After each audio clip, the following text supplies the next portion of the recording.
assalamualaikum warahmatullahi wabarakatuh. Selamat datang di channel aku, Farena Sinta.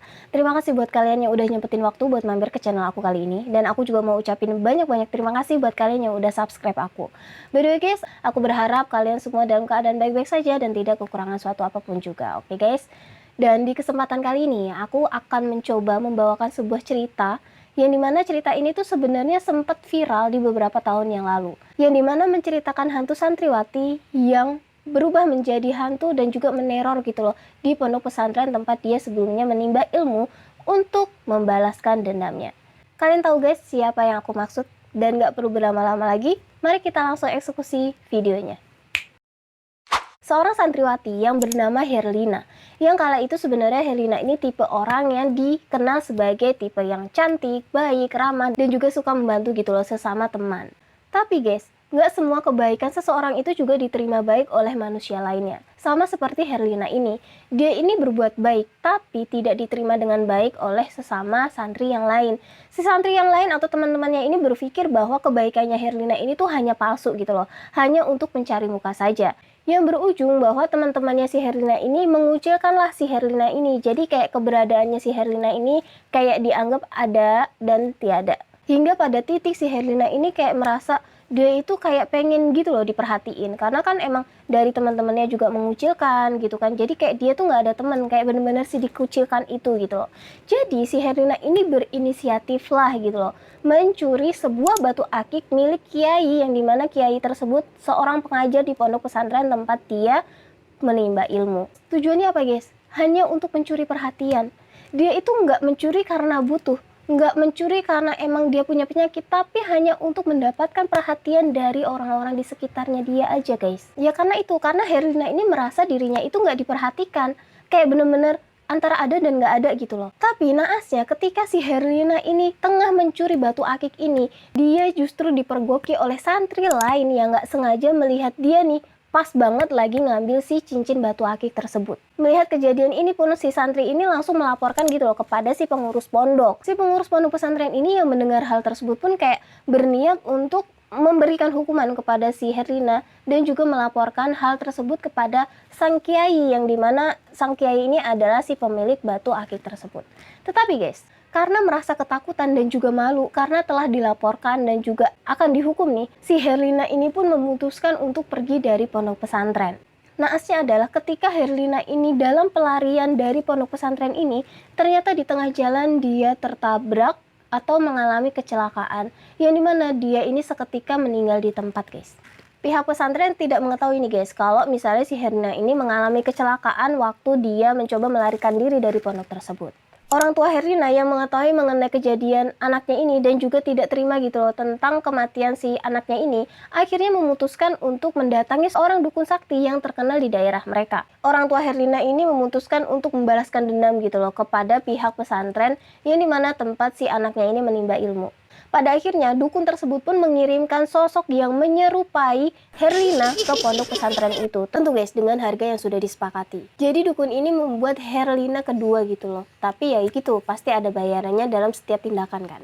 Nah singkat cerita, hantu Herlina ini kembalilah ke pondok pesantren. Namun ya karena pihak pesantren ini tidak mengetahui gitu loh mengenai kejadian yang menimpa Herlina ini, akhirnya ya mereka terima-terima aja mengenai kedatangannya si Herlina. Karena kan statusnya masih menjadi santri di pondok pesantren itu kan. Syaratnya hanyalah si Herlina ini meminta maaf dan menjalani sebuah hukuman. Nah selang beberapa hari guys, teman-temannya Herlina ini mulai merasa ada yang aneh gitu loh dengan sikapnya si Herlina ini. Seperti yang aku sebutkan di awal tadi kan, si Herlina ini tipe orang yang dikenal sebagai tipe yang ramah, tipe yang baik hati, tipe yang banyak membantu sesama temen gitu kan. Tetapi ketika kedatangannya si Herlina kedua kali ini, si teman-temannya ini merasa bahwa si Herlina ini kebanyakan diem gitu loh. Kebanyakan diem, banyakan ngelamun. Bahkan di beberapa kesempatan nih, pandangannya si Herlina ini hanya terpaku di salah satu titik gitu. Kayak cuma gini. Kayak kosong gitu loh. Serta wajahnya ini sangat pucat gitu, kayak nggak ada darahnya. Dan yang lebih janggalnya lagi adalah si teman-temannya ini mencium bau yang sangat menyengat, bau busuk yang berasal dari tasnya si Herlina ini. Dan pada suatu ketika si Herlina ini tidak ada di kamarnya gitu, si teman-temannya ini akhirnya memberanikan diri gitu untuk membuka si tasnya Herlina ini. Karena kan emang saking penasaran karena sebau busuk itu gitu kan. Jadi mereka penasaran nih, ada apa sih sebenarnya di dalam tasnya si Herlina ini. Dan ketika mereka membuka tasnya Herlina ini, kalian tahu guys, apa yang ada di dalam tas itu? Benar guys, darah. Darah itu banyak banget ditaruh di dalam tasnya si Herlina ini. Pantas aja baunya busuk yang sangat menyengat. Ya orang berasal dari darah, orang darah ditaruh di tas, ya pasti bau kan, bau amis, anyir, dan busuk. Ya kayak gitu, campur jadi satu, ya kan? Tidak sampai di sana aja guys, keanehan ini kembali terjadi ketika pada suatu malam si Herlina ini meminta tolong gitu loh kepada salah satu pengurus pondok untuk menemaninya ke kamar mandi di tengah malam. Tapi setelah 2 jam Herlina ini nggak selesai-selesai gitu loh di kamar mandi. Hingga pada akhirnya pengurus yang khawatir pun meminta santri lain untuk mendobrak nih pintu kamar mandi ini. Pintu kamar mandi yang dimana dipakai sama si Herlina ini. Karena takut kan kalau misalnya ada apa-apa. Akhirnya guys, setelah didobrak, kalian tahu guys apa yang diketemukan para santri-santri ketika berhasil membuka pintu kamar mandi itu? Ketika pintu itu berhasil dibuka, yang mereka lihat itu bukanlah Herlina yang biasanya, melainkan sosok wanita dengan pakaian berwarna merah dengan kedua taring di ujung bibirnya sembari menyeringai dan tertawa terbahak-bahak. Coba melihat para santri yang berdiri kaku di depan pintu. Melihat pemandangan yang mengerikan ini ya pasti santri-santri yang melihat itu pun langsung kocar-kacir gitu kan, dan langsung melaporkan hal itu kepada sang kiai. Nah Pak Kiai ini ya mendengar hal tersebut langsung turun tangan sendiri dan memasukkan jin yang menyerupai Herlina ini ke dalam botol guys, lalu membuangnya ke tempat yang jauh. Nah karena kejadian inilah pada akhirnya pondok pesantren ini atau pihak pondok pesantren ini mengetahui kejadian yang sebenarnya. Langsung Pak Kiai dan juga pengurus ini langsung mendatangi rumah Herlina untuk mengecek nih kejadian sebenarnya. Dan setelah pihak pesantren ini mendatangi rumahnya Herlina, akhirnya mereka mengetahui kejadian yang sebenarnya guys. Dan setelah dijelaskan akar masalahnya nih, akhirnya si pihak pesantren ini meminta maaf kepada kedua orang tuanya si Herlina ini karena merasa bahwa pihak mereka ini tidak bisa menjaga anaknya. Dan begitu juga sebaliknya, pihak orang tuanya Herlina ini juga meminta maaf karena sudah membuat keributan gitu loh yang mengakibatkan pihak pesantren ini menjadi kacau balau. Sebenarnya guys, ketika aku membaca artikel mengenai hantu Herlina ini dari berbagai sumber, banyak versi yang berbeda-beda dari hantu Herlina ini. Ada yang mengatakan bahwa hantu Herlina ini meninggal karena kecelakaan mobil dan langsung meninggal di tempat. Ada juga yang mengatakan bahwa hantu Herlina ini meninggal karena ditabrak kereta dan langsung meninggal di tempat.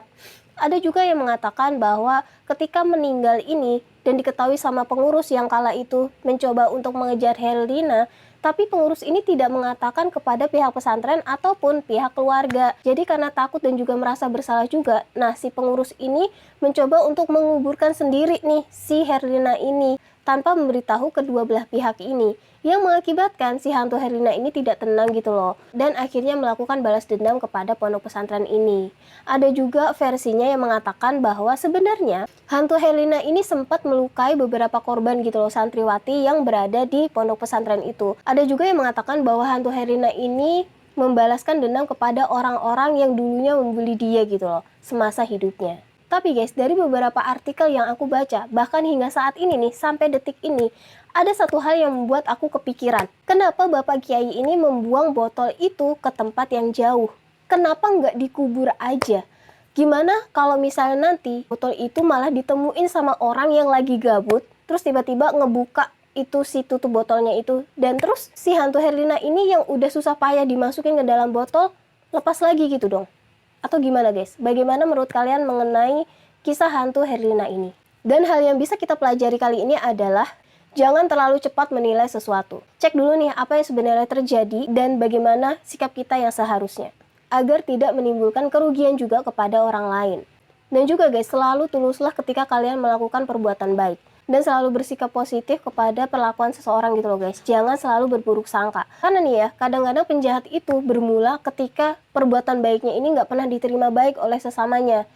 Dan begitulah kisah Herlina ini berakhir. Oke, dan itu dulu konten aku kali ini. Aku harap kalian menyukai konten aku kali ini. Dan aku juga berharap kalian menyukai konten-konten aku sebelumnya.